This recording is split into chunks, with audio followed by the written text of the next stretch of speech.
Shalom to my brothers and sisters in the body of Yahushua HaMashiach, and to the scattered Hebrew Israelites who are throughout the four corners of the earth. Shalom, and this shall be part 2 of They Come in Pairs, Baal/Baal, Satan, and Astra/Venus, Lucifer, part 2. And the subtitle of this video shall be YAHUWAH's Covenant with Egypt, Assyria, and Israel, and the two Jerusalem.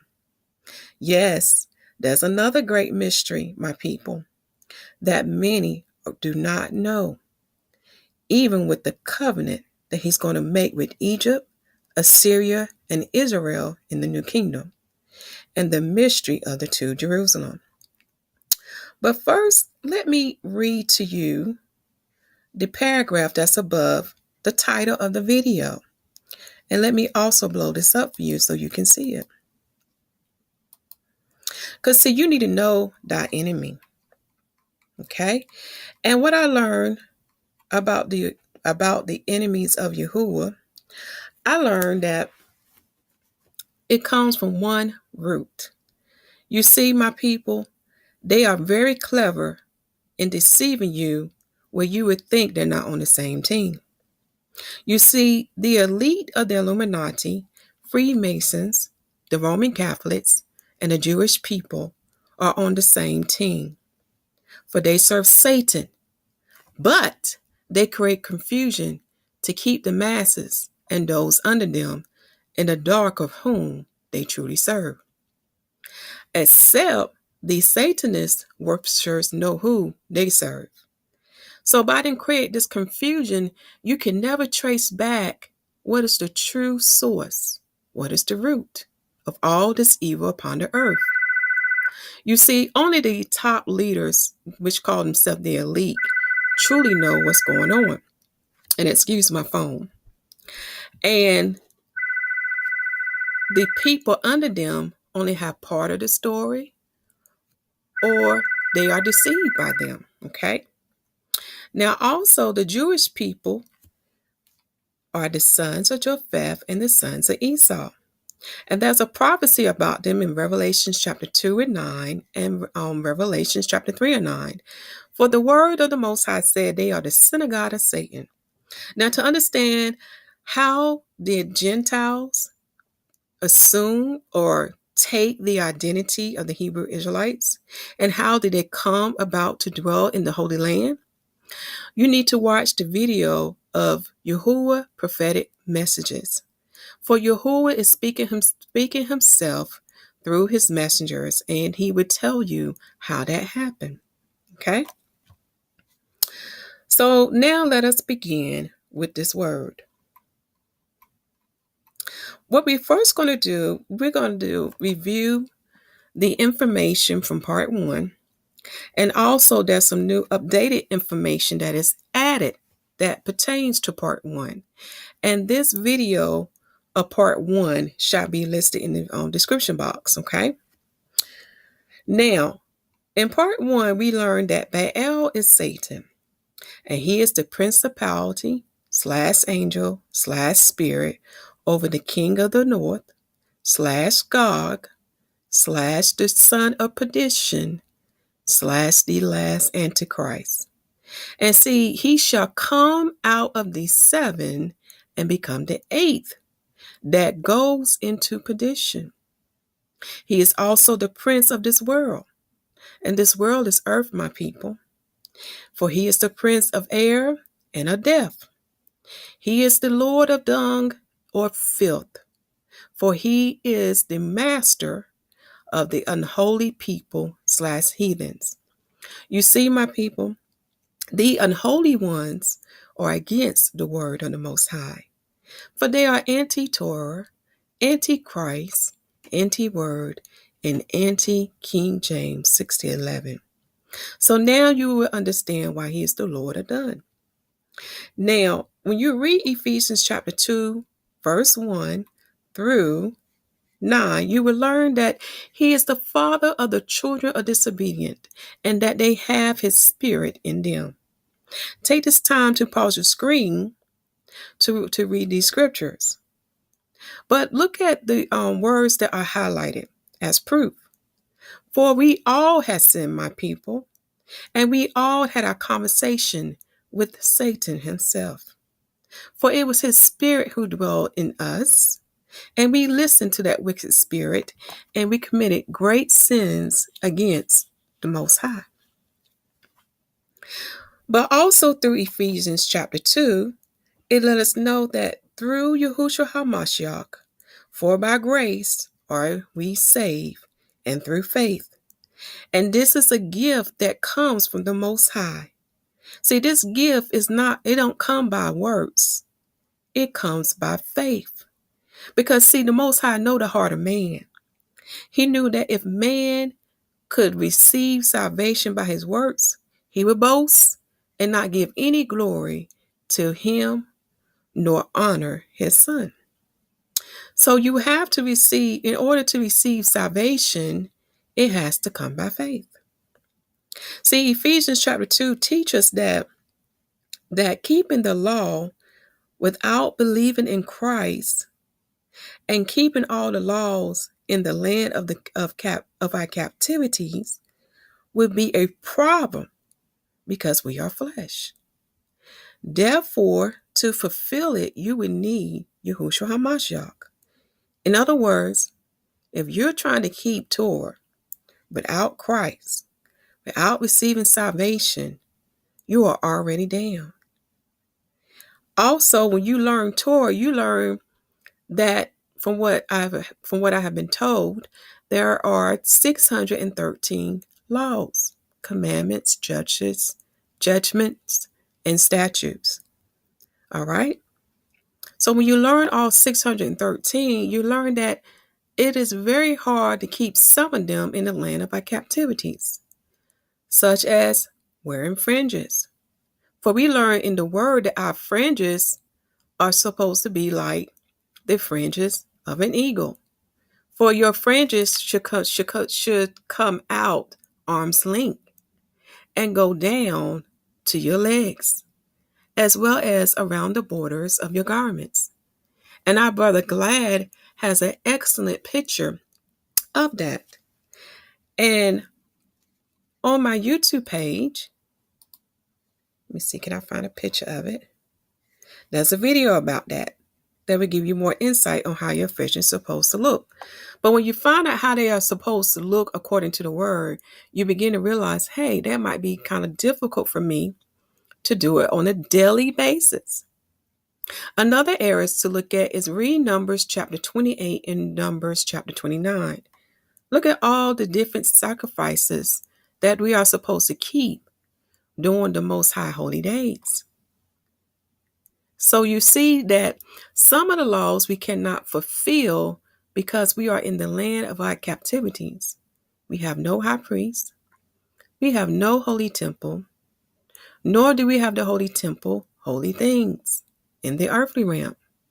For all these things are now in heaven. So now do you understand the importance of receiving salvation? So also with Baal, he is represented by the goat or bull. And the goat is usually a he-goat, which is known as Baphomet. And sometimes you will see Baphomet with a star on his head, which is 5-pointed. And when you see that star has 2 points on it, you see that star up with 2 horns, it represents the male. Okay. Also, as a new update, in the King James 1611, you will learn that the word Hadad also is written as Hadad. And there was 2 sons in this Bible that had that name. They were the son of Ishmael, which can be found in Genesis chapter 25, verse 15, with 1 Chronicles chapter 1, verse 30. And the second son was the son of Esau, who was a king. That can be found in Genesis chapter 36, verse 39, with 1 Chronicles chapter 1, verse 15. Okay? But I just want to make this clear to you. Anyone can become a child of Satan / the devil. Read 1 John chapter 3. Also, Satan has another title, that's in the Old Testament. For that word called him the mighty one of the heathen. Read Ezekiel chapter 31 and chapter 2. Also, one of his temples was called the House of Sun, which is known as Beth Shemesh in Egypt. Read Jeremiah chapter 43, verse 13. He is also the principality of ancient Tyre, and we knew that ancient Tyre was the merchant of merchants. And Jezebel served Satan. So now we have the Jezebel. Now we have the Jezebel spirit in the earthly realm that is leading the servants of the Most High to commit idolatry, fornication, and adultery against YAHUWAH. Now, this is an update that has been added to this video for part 1. Okay?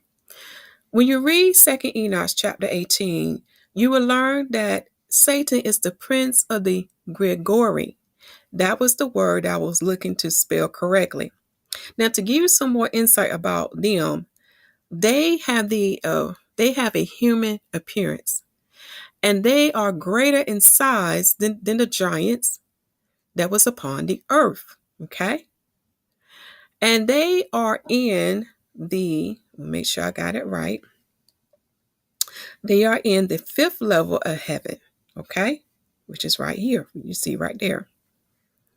Now, I want to read verse 3 because there's another important information about Satan angels pertaining to the 2nd level of heaven. Verse 3. And they said to me, these are the Gregory who with their prince, Santanel, rejected the Most High alight. And after them are those who are led in great darkness on the 2nd heaven. And 3 of them went down onto the earth from the Most High throne to the place Hermon and broke through their vows on the shoulder of the hill of Ammon. Okay? So this verse is giving some very important good information. We just learned that some of Satan's angels are held in darkness in the 2nd level of heaven. We also learned about the 200 watchers who came down from heaven, but 3 of them came from the Most High's throne, okay? And they took their vow upon a hill called Ammon. So you know your sister, I did some further research, and I learned that Hill Ammon is Mount Hermon, also called as Mount Zion, and this occurred in the days of Jared, when you read 1 Enoch chapter 6, verse 6. So in the days of Jared was when the watchers came down from heaven and start to take wives of men. Take wives from the daughters of men. And they produce giants upon the earth. Okay? Also in verse 5, it says here, and I said to the glory, I saw your brethren and their works and their great torments, and I prayed for them. But the Most High has condemned them to be under earth till heaven and earth shall end forever. So that's another important verse you want to highlight for those who have a copy of Enoch. And this came from 2 Enoch chapter 18. Okay. So those 200 watchers that did those terrible things with the daughters of men who produced giants upon the earth, they would be bound under earth till heaven and earth shall end forever. Okay? Now, here you want to pause your screen because I'm not going to read this word for word, but I learned there are 2 Mount Hermon. Okay? Now, the first Mount Hermon is and both of these are located in Lebanon. Okay? The first Mount Hermon is called Mount Zion. Okay? And the second Mount Hermon is called Shinir or Sinir. Okay? And these was names given by the Amorites and by the Amorites. However, these Adonian calls it Syrian. All right? Now, some of this information came from my Wycliffe Bible Dictionary, and the other came from the blueletterbible.org site, okay? However, take this time to pause your screen because I'm not going to read all this from word for word, but the key verse that gave me understanding about there are two Mount Hermon came from First Chronicles chapter 5, verse 23, okay? And excuse the error right here, supposed to be two. Because when you look here in this verse, Baal Hermon is a city near Mount Hermon, okay? And when you look at Sinir, that's another name for Mount Hermon, which is the second peak, okay? And the third one is Mount Hermon, known as Mount Zion, all right? So I'm going to bring this up so you can take your time and pause the screen and get that information. But looking at what this word means, and I'm not talking about Mount Zion of Jerusalem, I'm talking about Mount Zion of Lebanon, okay? And these where the watchers came down and made that oath. But looking at what that word means, it means loftiness. And loftiness also pertains to, also deals with loftiness of pride. Don't that sound familiar with Satan? For he is the spirit of pride, okay? Also, this word can be found in Song of Solomon, chapter 4, verse 8. For I learned that there are two peaks dealing with Mount Hermon. And this verse definitely clarified it. For it said the top of Shinir and Hermon. So take this time to pause the screen to look at that information. All right. And take this time to pause the screen to get the rest of this information for other verses that pertain to Mount Hermon. So we learned there are two peaks. And the first peak, one is called Shinir. And the second peak is called Mount Zion or Mount Hermon. Okay. And we're going to understand why it's very important to learn about these mountains because it pertains to a great mystery. Okay. Now, here is a map. I want to memorize this so you can really see it. So here is a map. I just want to make sure you can really see it of the land of Israel. And this map shows Israel being divided in province. Okay. So Mount Hermon that I'm talking about is way up here. This is where Mount Hermon would be, and it would be in Lebanon. And it has two peaks. One is called Mount one is called Mount Sinir, and the other one is called Mount Zion. Okay, which is a part of the land of Israel boundaries. Okay, when you study those scriptures.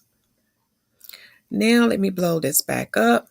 Now we're going to look at Second Enoch dealing with the second level of heaven. And this is very important because when you're trying to understand what the scriptures telling you about how the angels are bound, when you read First and Second Enoch, it gives you great understanding. Okay? Especially when it pertains to Satan and his angels. So in Second Enoch chapter 7, it gives us some more information about the second heaven. And I'm going to read this word for word. It says that, and those men took me and led me up on the second heaven and showed me darkness greater than earthly darkness. And there I saw prisoners hanging, watch, awaiting the great and boldest judgment. And these angels were dark looking, more than earthly darkness, and incessantly weeping through all hours. And I said to the men who were with me, wherefore are these incessantly tortured? They answer me, these are YAHUWAH's apostates, who obeyed not YAHUWAH's command, but took counsel with their own will and turned away with their prince, who also is fastened on the fifth heaven. Now, this is very important. So Satan with the, I think they're pronounced God Gory, they are bound in the fifth heaven. In other words, he cannot ascend higher. Okay. And the other set of his angels are bound in the second level of heaven. Excuse me. So this verse is giving us great great important information. So verse 3 says, "And I felt great pity for them. And they salute me and said to me, Men of the Most High, pray for us to the Most High. And I answered to them, Who am I, a mortal man, that I should pray for angels? Who knoweth whither I go, or what would befall me, or who would pray for me?" So this link would be in the video description box to give you more insight. So reading this passage here, and then from a video that I was watching dealing with Satan's children who are actually in the flesh. He does have children who are actually in the flesh, as well as children who are by the Spirit, okay? So from watching that video and reading this passage, I learned that apostates is the opposite of apostles. Because see, apostates, my people, they will refuse to continue to follow, obey, or recognize the faith. All right. So they are the opposite. So when you read First Enoch chapter 93, verse 9, you will learn that in the 7th week shall an apostate generation arise, and many shall be its deeds, and all its deeds shall be apostate. So when you read this verse, this is the confirmation that Satan and his angel has been mixing with mankind, and they have produced children. And the Bible do confirm this, okay? And we'll talk more further about this in this video with some scriptures, because I know a lot of people do not believe that Enoch is a divine book. However, there is proof in the King James 16:11. And I will put a video that pertains to alien breeders, the enemies of YAHUWAH, that will give you more insight, because there has been proof, physical proof, to show you that this has been happening, okay? And I also want to ask my brothers, sisters who was aware of Enoch's 10-week prophecy to forgive me, because at the time I thought apostate was the same as apostle. But now that the Most High have helped me with that understanding, I realize that it's the opposite. And I ask that, and I ask for your forgiveness for that error that I made on my part. Okay. So looking at the 200 watchers, according to Enoch and the King James 611 Bible, they are in hell and in darkness. Read Jude chapter 1, 2 Peter chapter 2, verse 4. Also read 1 Enoch chapter 67, chapter 69, chapter 55, 1 Enoch chapter 18 to chapter 21. Now, in 1 Enoch chapter 21, you will get more insight about the hosts of heaven who are angels, and about the 7 stars who are bound. You definitely want to check that out. Okay, so again, this all pertains to Enoch's 10-week prophecy. This also pertains to 2 Ezra chapter 7 prophecy with the 7 days from Adam. Okay, and when you learn the Enoch's 10-week prophecy, you will learn that these angels who are bound, who are kept for the great day, that's dealing with the final judgment. That's dealing with the judgment of YAHUWAH. Okay, what Christ do with the current angels who are not bound, he's going to bound them into hell for 1,000 years. However, when YAHUWAH comes after Christ complete his assignment in the earthly realm, then the final judgment is going to take place. Okay, so yes, there are angels who are bound in other parts of the earth and in heavens, such as the 2nd level and the 5th level that we read about. As far as the earth, there are some in the Euphrates. There are some bound in the Euphrates rivers. Read Revelation chapter 9, verse 4. Okay, so this part right here completes the part of Baal. Now we're going to do a quick review on Lucifer, which is also known as Venus or Astaroth. Now, this is the principality / angel / spirit over the king of Babylon. And modern day Babylon is America, my people. Also, this angel or principality is the prince of hell. Okay.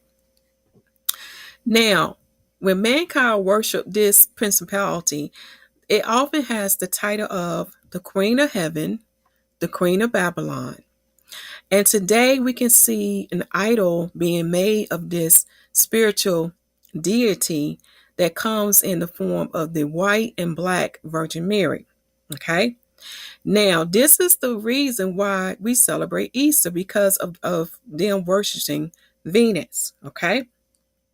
So with Easter, when they have you do a Easter egg hunt, it pertains to them honoring this so-called goddess, because this goddess is of fertility. So they want increase, that which pertains to the land, to wealth and fortune, to family, like children, and etc.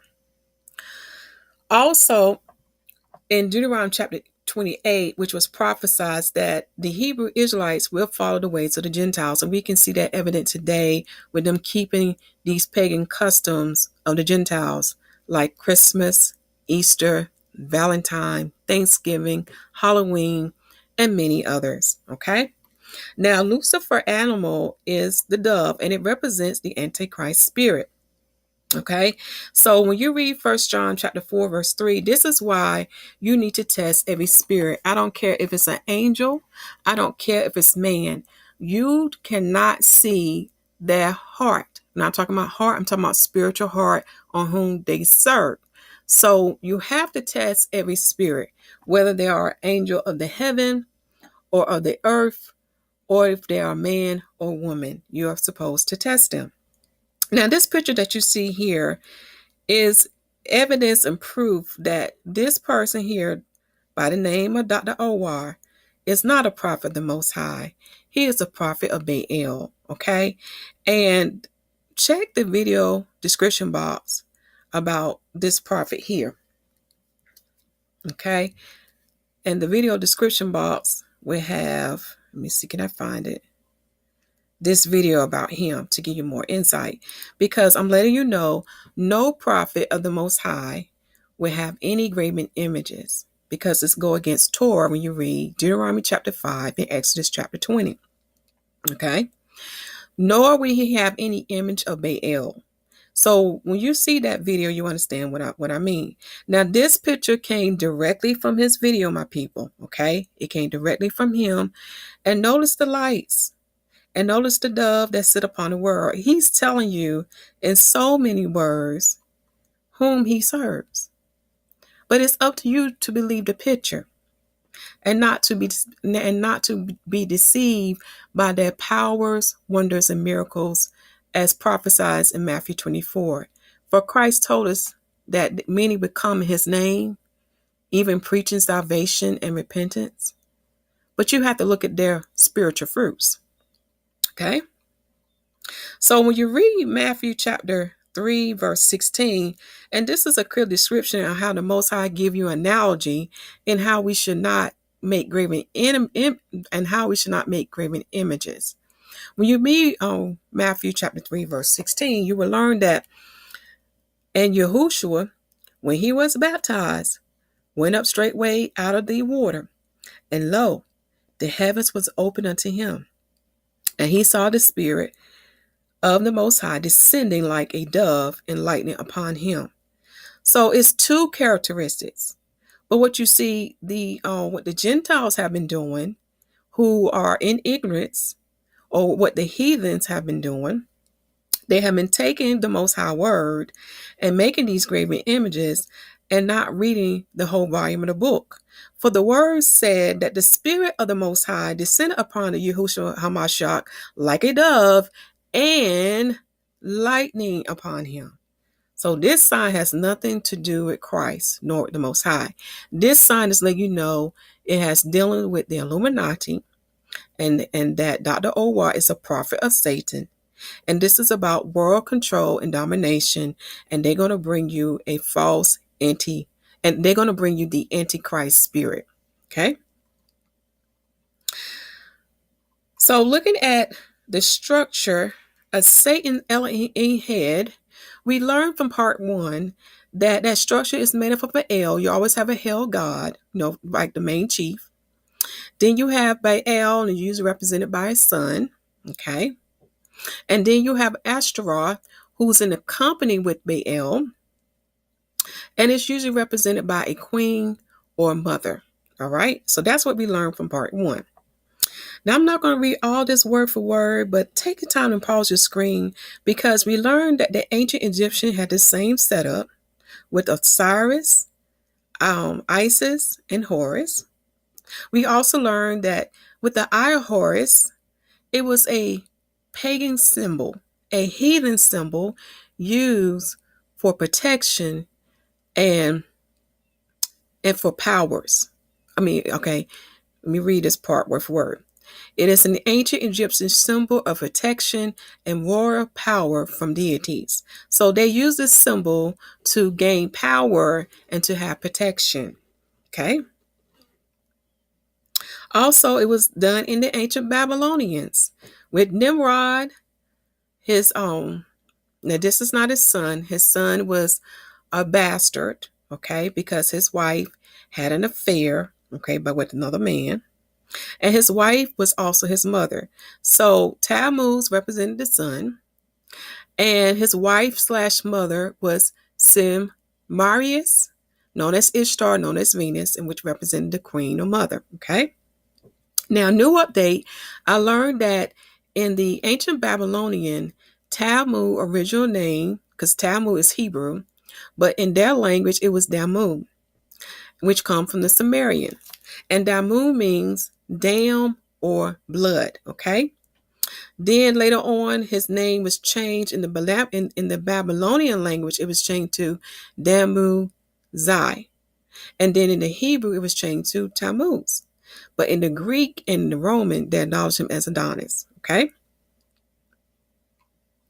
So in the ancient Greeks, again, they had Zeus, Aphrodite, and Adonis. You always have the father, the son, and you have a queen or mother, okay?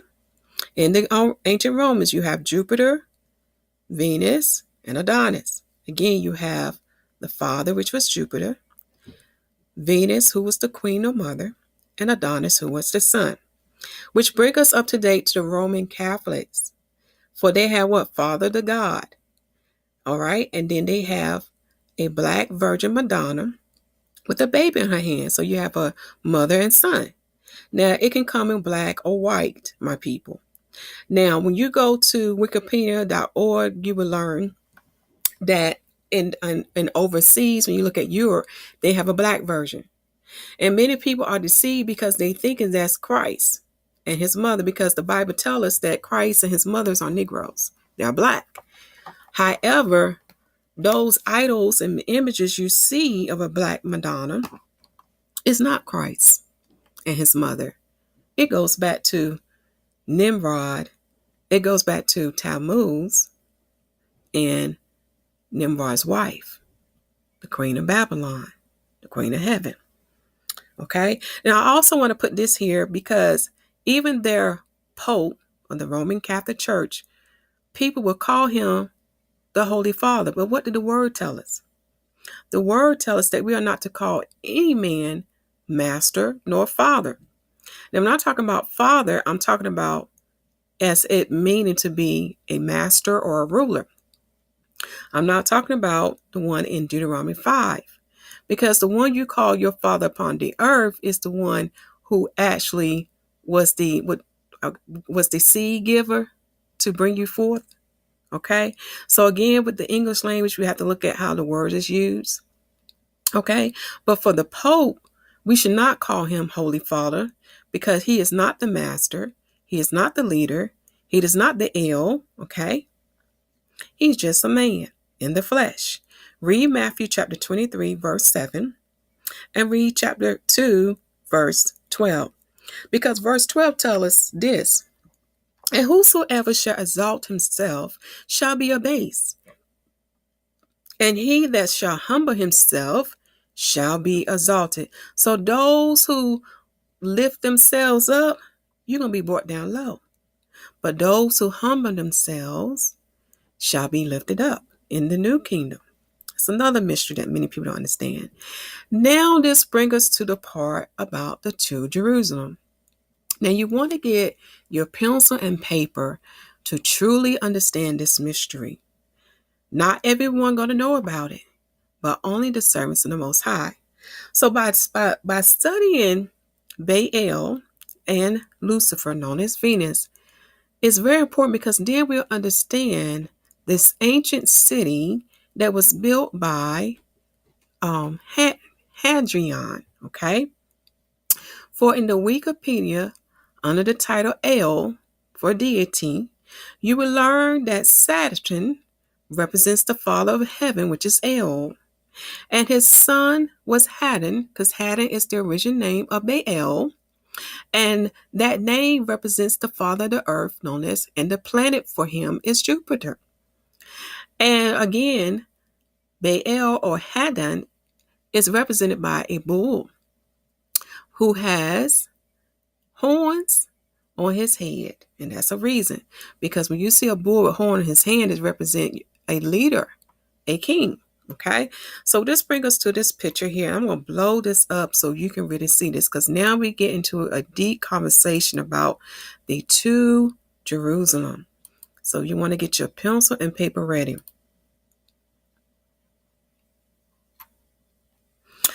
Okay, I probably made this a little bit too big. Let me bring this down a little bit.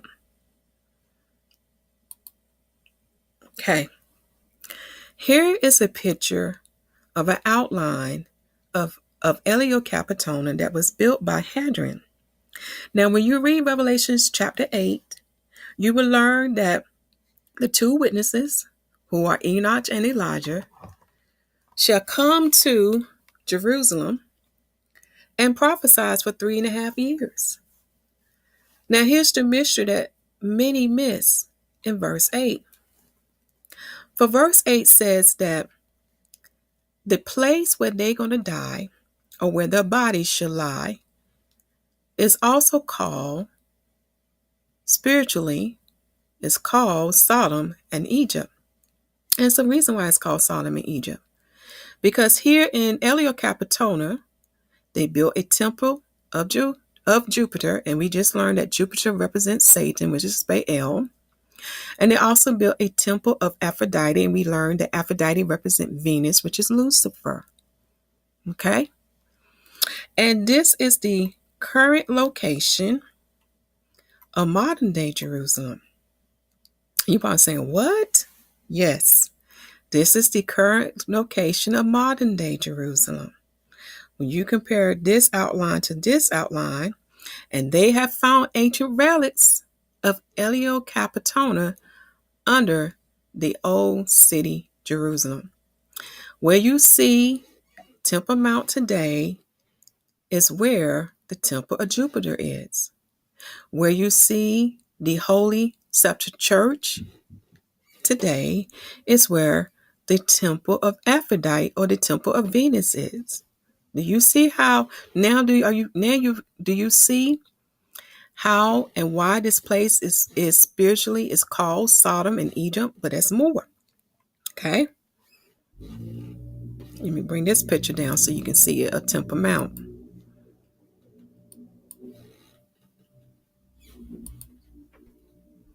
Okay.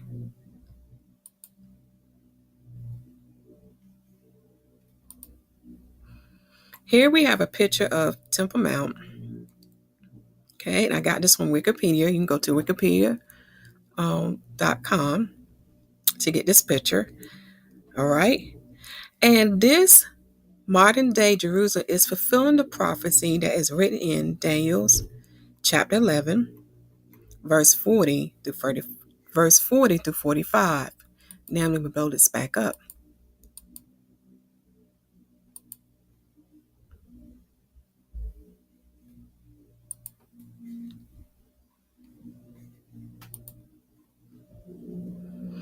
Okay, in Daniel chapter 11, verse 40 to 45, you will learn that the tabernacle of his palace between the seas in the glorious holy mountain is Satan's tabernacle.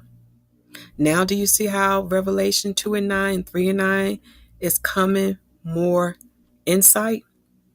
For Satan shall build his tabernacle within the Holy Land. Also, to understand the borders Because when we was talking about mountains, remember we was talking about Mount Hermon? See, Mount Hermon was a place to worship, and it was located in Lebanon. But with the other nations, who are the sons of Japheth, the sons of Shem, and the sons of Ham, you learn about them, you will learn that they didn't follow the word of the Most High. In other words, they didn't want to serve the Most High. They served Satan and his angels, the hosts of heavens. Okay? So that's who they serve. And they will often go to a hill or to a mountain to serve those deities. Okay? Now do you see how the pieces of the puzzle are coming together? So to understand the borders of these holy mountains, because you have Mount Sinai, Mount Zion, we just talked about Mount Hermon, and there's many others. You're going to have to read Genesis chapter 2 to get the borders of Eden. Because the borders of Eden are made up of four heads that come out of Jordan. They are the Pinson and the Gihon, and that's today known as the Nile River. And the other two heads are the Euphrates River and the Tigris River. And the Bible called the Tigris Hiddekel. Okay? Also read Isaiah chapter 19, verse 18 to 25. All right? And the reason why I'm telling you to read that, let me take a look at these scriptures so I can get straight to the point. This pertains to a new covenant with Egypt, Assyria, and Israel. Okay?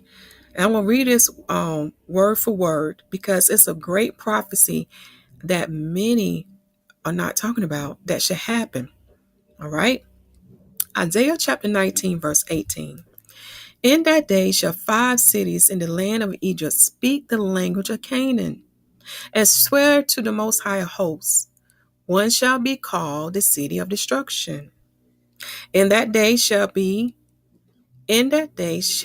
there be an altar to the Most High in the midst of the land of Egypt, and a pillar at the border thereof to the Most High.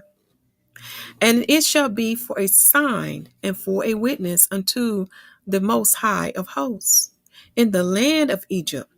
For they shall cry unto the Most High because of the oppressors, and he shall send them a Savior and a great one, and he shall deliver them.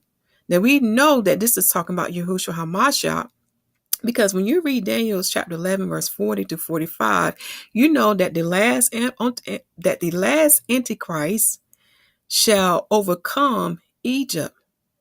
Okay? And it's going to put in Egypt in great oppression. Let us continue. Verse 21. And the Most High shall be known to Egypt, and the Egyptians shall know the Most High in that day, and shall do sacrifice and oblation. Yea, they shall vow a vow unto the Most High and perform it. And the Most High shall smite Egypt, he shall smite and heal it, and they shall return even to the Most High, and he shall be entreated of them and shall heal them. So we know this is a future prophecy. Okay? Verse 21. In that day shall there be a highway out of Egypt to Assyria, and the Assyrians shall come into Egypt, and the Egyptian into Assyria, and the Egyptians shall serve with the Assyrians. So they're going to first serve the Most High, my people. Verse 24. In that day shall Israel be the third with Egypt and with Assyria, even a blessing in the midst of the land, whom the Most High host shall bless, saying, Blessed be Egypt, my people, and Assyria, the work of my hands, and Israel, my inheritance. And I want to apologize because I believe there was a scripture left out, or maybe there's a mistype of the numbers here. But go back to Isaiah chapter 19, verse 18 to 25, because here we see there's another prophecy that's going to be fulfilled, because the Most High is going to make a covenant with Egypt, with Assyria, and Israel. All right, the next picture that we have here is dealing with the excavate. I'm sorry, my tongue is terrible. Is dealing with the excavation site in the Western Wall Plaza, Jerusalem, where the remains of an ornate Roman street were discovered. And what this photo is talking about is dealing with Aelia Capitolina. So this is proof to you they have found it in the old city Jerusalem. Today it is modern Jerusalem. Also, it is the Amorite Jerusalem. And we'll talk a little bit more about that as we get further down. So I will put the links about this in the video description box. And also dealing with the Holy Sepulchre Church. Let me go back to this photo here so you can see it. When did I put a big map? No, I didn't put a big map. Here in this small map of the old city Jerusalem, the Holy Sepulchre Church is right here. And this is a place they built on top of Calvary, which is very important because this is the part where our Christ was crucified. Okay. And they actually found like the holes where the cross were. Okay. So I'm going to put the link dealing with Calvary in the video description box so you can have and do a further study. But everything is matching up to scripture. And you're probably wondering, well, if this called the Amorite Jerusalem, is it still fulfilling the prophecy pertaining to the two witnesses? Yes, it is, because it's a Jerusalem. But we have two. We got one is the Amorite Jerusalem, and the second one is the Jebusite Jerusalem. So excuse my phone again. Now, in Revelation chapter 11, it also mentioned that it would be spiritually called Sodom. Here's the proof, my people. Today, in the land of Israel, by the Jewish people, who are the sons of Japheth and the sons of Esau, they allow gay pride parades. Now, I'm going to be honest with you, and this is proof to let you know that they are not the people. The Most High children of Israel, as a nation, never had a problem with homosexuality. I'm talking about as a nation, I'm not talking about as an individual. But they did have a problem with idolatry, being into idols and images. But as a nation, the Hebrew Israelites never had a problem with homosexuality. This is one of the biggest signs to let you know that they are not the people. And this is how it matches up with Revelation 11 when it said it's spiritually called Sodom. Okay. And there's an article that talks about this too. Okay. Another proof to let you know that the modern day Jerusalem is Aelia Capitolina and is the Amorite Jerusalem is that they found Pontus Pilate Praetorium. Now, a praetorium is a judgment hall or seat or common hall or governor's house. And you can read about that in Mark chapter 15, verse 16, and John chapter 19, verse 14. Now, the 1611 Bible called Pontus Pilate judgment hall the payment, but in Hebrew is Gabbatha. Okay.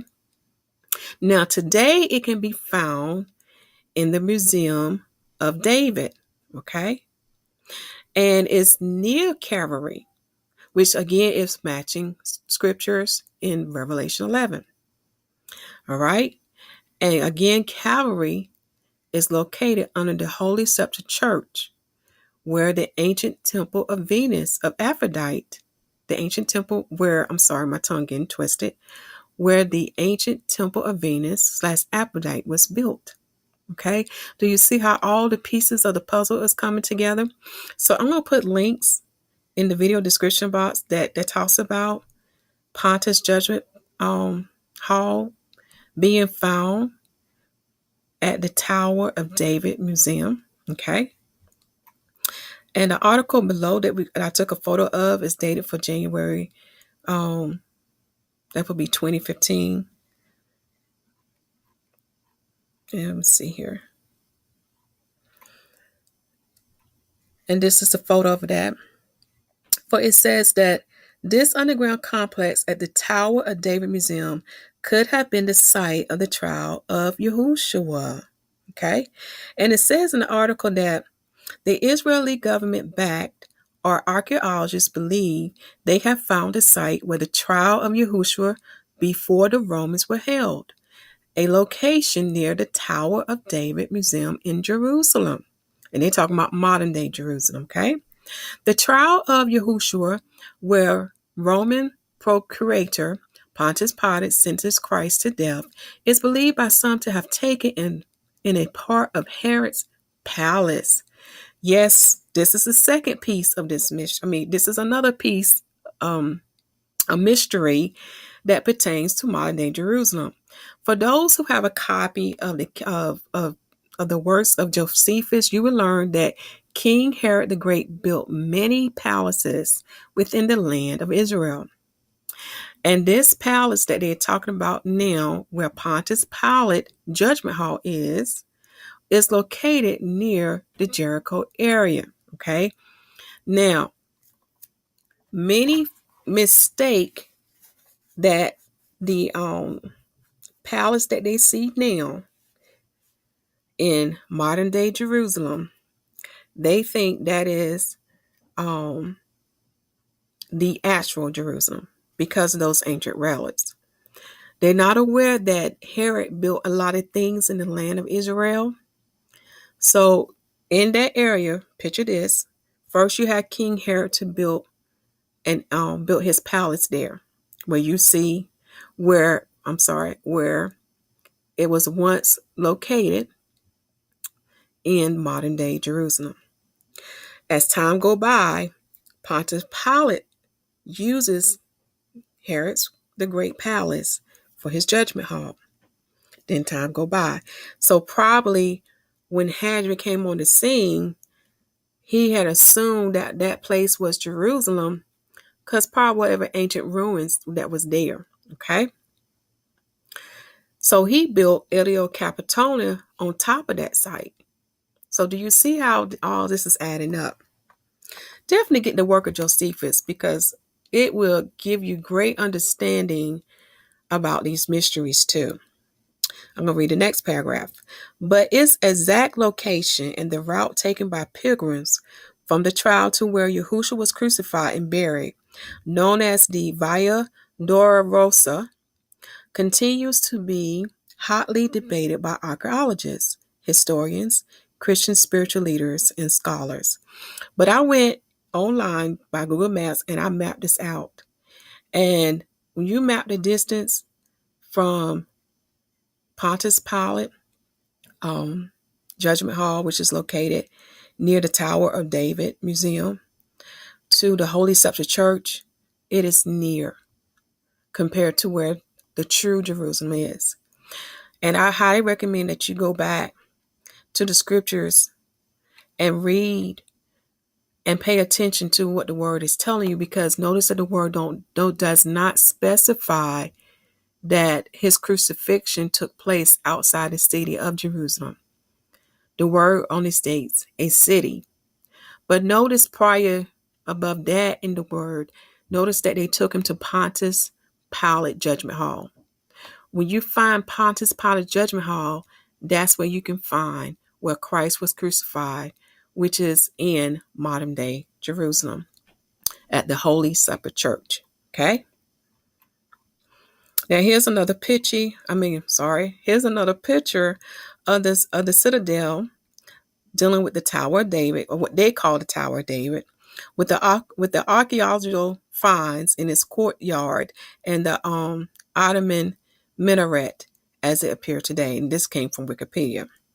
So now we're going to do a review dealing with the borders of Judea, because it's very important, because Josephus gives us great clues about the true Jerusalem, the Jebusite Jerusalem. Now here I did take a picture dealing with the borders of the country of Samaria. And that's very important to know, because you need to know where does the border of Judea begins. Okay. And as you can see here, when you see Joppa, there's a river there. And that river starts with a Y. I'm going to look for it, but it's I believe it's Yondan. And that's what forms the border. Okay. You see my little cursor. And then it's going to lead into the branch where the Jordan River breaks off. Okay. All the way to this line. Okay. Where we see Sekoff right between, where you see this river at, that is between Sekoff and Mahanaim. Okay. And it's going to lead into this area here that's dealing with the mountains right here, leading to Jordan River. That's the northern boundary. That's very important that you understand these boundaries. Now, I'm not going to read this word for word about the boundaries of Samaria. Take this time now to pause your screen. I'm actually going to blow this up so you can see the words clearer. Okay. And FYI, the province Samaria, when I say province, it's like a state. It's like they have, it's like how they do us.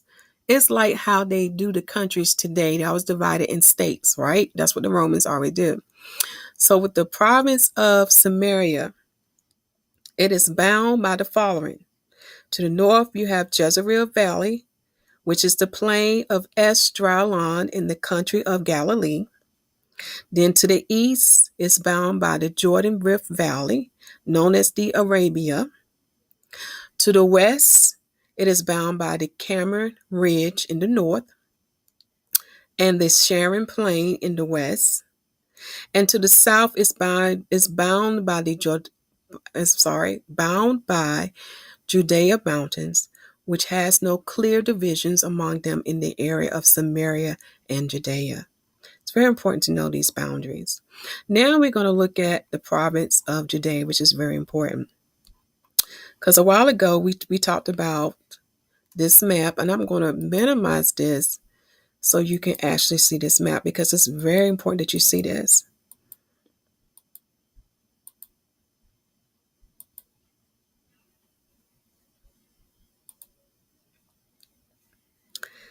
In the words of Josephus, oh, I made it too small.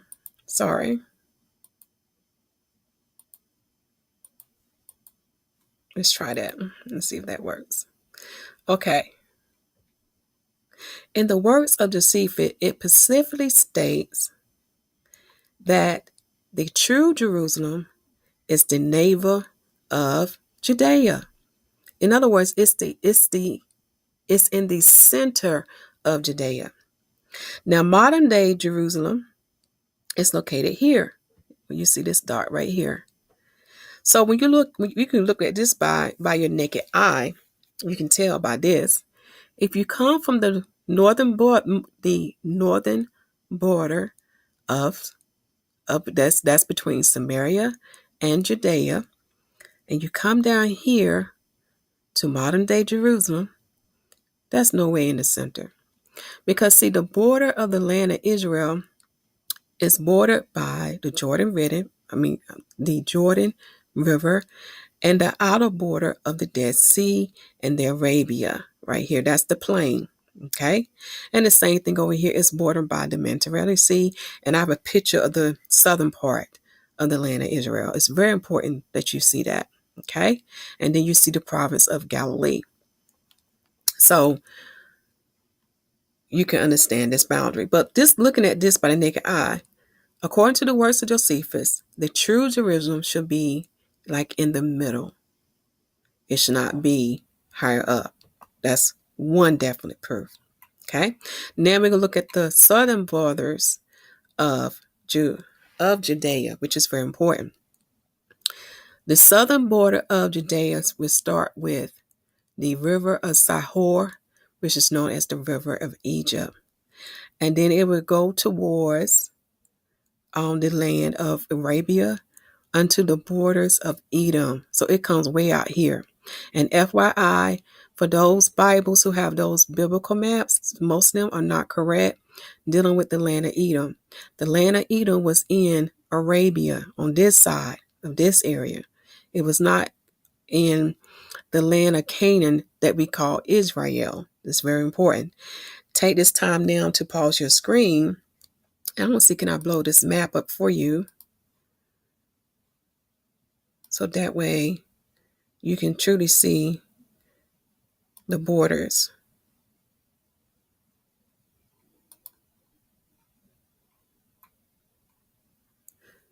Okay, and this came from Bible.ca. So take this time to pause the screen so you can study that. Okay, and I'm going to bring this down so you can read that part too. And proof that this part is called the river of Sihor, read it in 2 Chronicles chapter 7 verse 8 and Joshua chapter 13 verse 3. And to really understand the borders of the land of Israel, I highly recommend that you read the book of Joshua and the book of Judges, and you will see what I'm talking about the two Jerusalems. One is called the Amorite Jerusalem, and the second one is called the Jebusite Jerusalem. Okay. Also, FYI, there are two Kadesh, and you have to pay very close attention to the wording of the Most High. Now, there's one Kadesh in Petra, and there's another Kadesh in the wilderness of Paran. This is very important. So, for the Kadesh in Petra, read Isaiah chapter 16, verse 1, because Petra means rock, right? And also it's called Kadesh Meribah, all right? Read Numbers chapter 20 and Numbers chapter 33, verse 36. And that is proof that it's located in the wilderness of Zin. Once you have read that, then you will get understanding about Numbers 13, because the Kadesh Barnea, okay, that's where my people was at when they sent the spies out. They was in the wilderness of Paran, okay? And Kadesh Barnea means holy desert or wandering. Read Numbers chapter 13, verse 26, Numbers 32, verse 8, Numbers 34, verse 4, Deuteronomy chapter 1, verse 2, Deuteronomy chapter 2, verse 14, Deuteronomy chapter 9, verse 23. Then also read Joshua chapter 10, verse 41, Joshua chapter 14, verse 6, and chapter 15, verse 3. Okay? Now we get into the good part, dealing with the work of Josephus. Let me blow this up so you can really see it. This is a part you want to pause the screen and write this down, because he give us the dimensions of Judea. Now, you know me, I did the math. And to keep this short and straight to the point, let me find the number. So the dimension of Judea was 3 millions of Arad. That's an Egyptian measurement. Okay. So I converted that, and I got, make sure I'm looking at the right one. I got 3,515.625 square miles. That's how big Judea was, which would make it about 110 and 14 miles from north end to the west end, if you go the long way from north to west. Then from the central part, going from north to south, it'll be about 120 miles long. Then going from the north to the east end, it'll be about 80 miles long. Okay? Now, looking at the width of it, when you look at the upper part of Israel, in the northern area, it's about 50 miles wide. And in the southern area of the land of Israel, it's about 70 miles wide. So to find the center of Judea, it'll be about 60 miles coming from the northern border. Okay? And the width of it would be about 25 to 35 miles. Okay. And the reason why you see a range, because you know the land is not perfectly square off. So again, the center of the land of Israel is about 55 to 60 miles. And the center dealing with the width of Israel is about 25 to 35 miles. So when I went to Google Map, you know me, I mapped out from the modern day Jerusalem to the true Jerusalem that's located that's located in Tel Arad. All right. And use this little piece as your map. What's some words? Map indicator to find Tel Arad, because it's going to be several miles from that part where you can find it on any map, because I'm telling you, they don't want people to know about this. It's about making money over there. So long they can give you a lot and take your money, they're going to continue to do that. So when you look at Tel Arad on the map, you will learn that it is in the center of Judea. Okay. Now, this part you want to take, you want to go ahead and pause your screen to get this information, but I'm just going to give you the short version.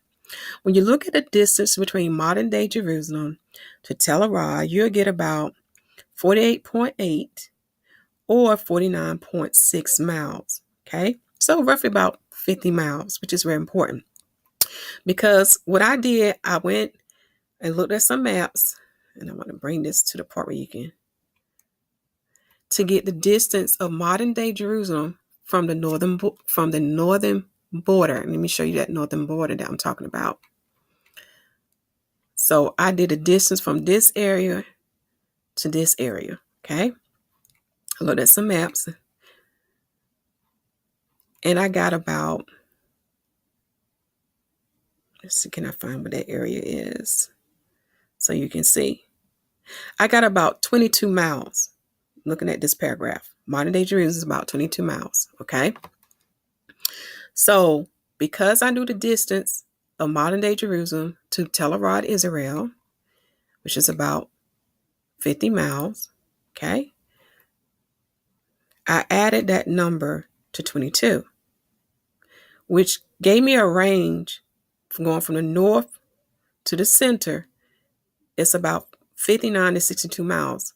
So this matches the center of the link. Look at this, 55 to 60. It's perfect. So it's about 60 miles, the true Jerusalem, which is Tel Arad, Israel. Okay. And I don't have the numbers for the width for both of them to compare, but I do remember when I did do the Jebusite Jerusalem width, I did get about 35 miles. Okay. So what I'm saying to you, let me go back up here, that Tel Arad, Israel, from the northern border of the land of Israel was 60 miles, because the total length, dealing with the total length of the land of Israel is about 120 miles. So this is proof to let you know that this is in the center of the land of Israel. However, modern day Jerusalem is only 22 miles from the northern border. So it does not match to the center of the land of Israel. It's really low. Okay, it's about 40 miles off. Okay. So here's a picture of Tel Arad, Israel, and you can go to wikipedia.org to look at it. And this does confirm biblical prophecy, because Christ said himself that, let me find a verse, because it can be found in Matthew chapter 23, start with verse 34 and read down to verse 39. But Christ said that your house is left unto you desolate, and it is still desolate this day. Okay, as you've seen this picture here. So read Matthew chapter 23, verse 34 through 39. He also said in Matthew chapter 24, verse 2, because this is fulfilling prophecy with that picture. He said unto them, see ye not all these things? Verily I say unto you, there shall not be left here one stone upon another that shall not be thrown down. I would like for you to read Isaiah chapter 51, verse 3, Isaiah chapter 64, verse 10, and Joel chapter 2, verse 3, and Ezekiel chapter 28, verse 13, and Ezekiel chapter 36, verse 35.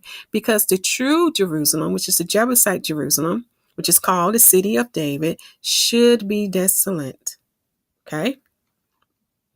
In other words, no one should not be living there. Okay, so when you go to the work of Josephus, he gives you a lot of great clues. So take this time to pause your screen, because I'm just going to tell you where to go in his work. Okay, now dealing with the circumference of the city of, dealing with the city of Jerusalem, it's about 7 miles, okay, in circumference. And I got that from the Apion 1.22. Look at number 197.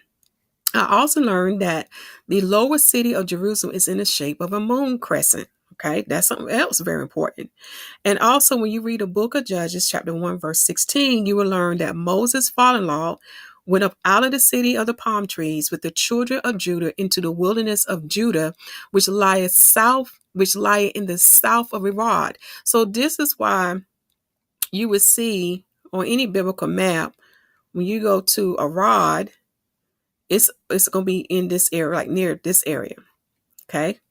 So that's another proof to look at that. And that verse can be found again in Judges chapter 1, verse 16. Also, your spare time to know that the city of palm trees is called Jericho. Read Deuteronomy chapter 34, verse 3, and 2 Chronicles chapter 28, verse 15. I also learned that's dealing with the city of Jerusalem. There are 2 hills that are opposite from one another. Okay. And there was a valley, and this valley was between them, but later on it was filled up. Okay. Now this valley was called the Valley of Cheesemonger. Okay. Now the 2 hills opposite of each other was the Citadel, and that was the place where you have the upper marketplace. And also this was called Mount Zion. This was Jerusalem upper city. And in the lower part of Jerusalem, okay, make sure I'm looking at this correctly, which is the other hill, it was called called Acra. I'm not going to try to pronounce that word, I'm going to mess it up. And that's Jerusalem lower city, okay? And when King Solomon built the holy temple of the Most High, he built it on a 3rd hill that is opposite of Jerusalem lower city, that starts with an A, called Mount Moriah, okay? And the lower city, again, it starts with an A, was in the shape of a moon when the moon was horned. All right. And you can read more about that. Now, when they filled that valley up, it was during the days of the Hasmonean dynasty. Okay. So read War read War 5.5.1 through 8, Antiquity 7.3.2 through 3, Numbers 65 to 70, Antiquities 8.3.9, number 97, with War.5.5.1, number 185 to number 188. I also learned that Mount Olive is 6 furlongs, which is about not even a mile from Jerusalem. And it lies on the east side from the holy city, which is separate by the by a deep valley called Cedron or Kidron. That's in War of Jews 5.2.3. As far as dealing with Mount Moriah, which is north of the lower city of Jerusalem, and I'm not going to read this word for word, but I learned that it is a 3-day journey, which is about 50 miles, for which our forefather Abraham took when he went to Mount Moriah. And he went from the land of the Philistines to the land of Moriah. That's what the 3-day journey was. Take this time now to pause your screen to get that information. But read Joshua chapter 13, verse 3, 1 Samuel chapter 6, verse 17, Genesis chapter 21, verse 34. Read Genesis chapter 21, verse 34 to Genesis chapter 21, verse 2, verse 4 and to verse 14. And it's also in the book of War 5.5.1. Okay, let's see here. And when David conquered the Jebusite Jerusalem, that's why they called it the city of David. It was also called Shalom. And Shalom means city of peace. In the book of Josephus, you may see Salema, which means secure. And another word for it is Zion. Okay. Take this time to pause your screen. Another word for this area of the city of David, it was called Arad, which means the lion of YAHUWAH, or the city. And that can be found in the book of Isaiah chapter 29. So in your spare time, read 2 Samuel chapter 5, verse 7, 2 Samuel chapter 5, verse 4 to 12. Now, how the city of David got the name Salem?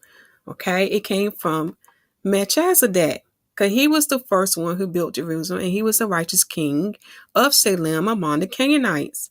Again, the work of Josephus give you great information, and you can find the word Salem in Genesis chapter 14, verse 18, Psalms chapter 76, verse 2, and Hebrews chapter 7, verse 1. And read Wars of the Jews 6.10.1. So here, here, I just want you to pause your screen to get all this other information, okay? Because we already talked about how it's the center, all right? But we want to look at how many times Jerusalem was sieged, and we learned that it was 5 times through the work of Josephus. And then the other 2 times, it was demolished. That means it was desolate, vacant, destroyed. And these 2 times are when Jerusalem was besieged and destroyed by the ancient Babylonians and by the ancient Romans. Take this time to pause your screen to get that information. Also, the work of Josephus tell us about the 4 walls. Okay, I'm not going to read all this stuff word for word because it'll make this video too long, but he gave us some great information about these 4 walls.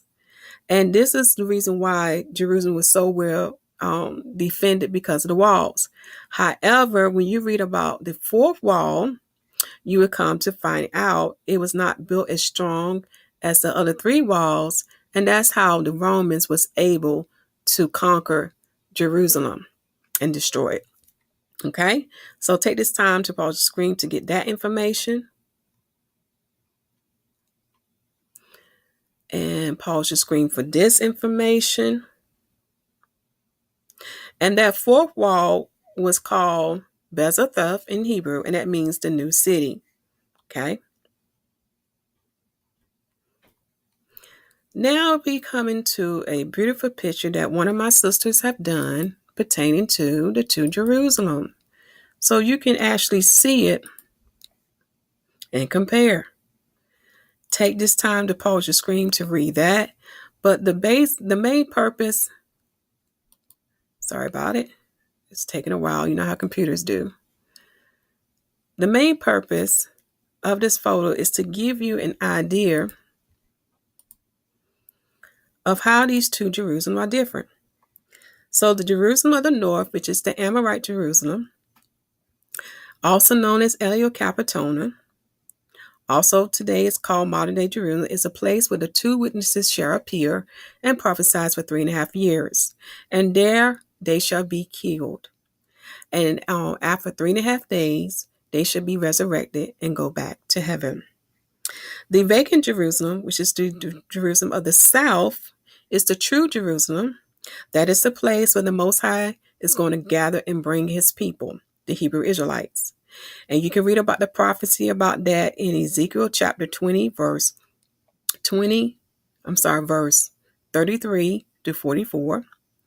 Ezekiel chapter 21, chapter 36, verse 21 to 38. Jeremiah chapter 3. Jeremiah chapter 16, verse 14 to 21. Also, it's one more other prophecy too. Romans chapter 11, where you're going to have mercy on them again. And, these are the most 2 important ones. Isaiah chapter 11 and 2nd Ezra chapter 13, because he's going to use his son to deliver Israel and to bring them back into the Holy Land as prophesied. So take this time now to pause the screen to get that information. So which brings us to the end of this video. And I want to end it with a short prayer. In the name of Yahushua HaMashiach, I plead the blood of Yahushua upon this post. And Yahuwah, I pray that you afflict an evil judgment upon them who tries to stop this video post until they repent and do what is right in the sight of your eyes. I also pray for those who wants to receive understanding of this word, that you, Father, give it to them. And that this truth go through the 4 corners of the earth. So be it. in the name of Yahushua HaMashiach. So, my family, continue to preach that the kingdom of heaven is at hand, for this is the season for Christ to return. Make sure the people receive salvation with their whole heart, as written in Romans chapter 10, and baptize them in the name of Yahushua HaMashiach. And click and go to the video description box to watch part 3, because you're really going to love that. For it's even a greater mystery dealing with the 7 eyes of Yahuwah. Shalom.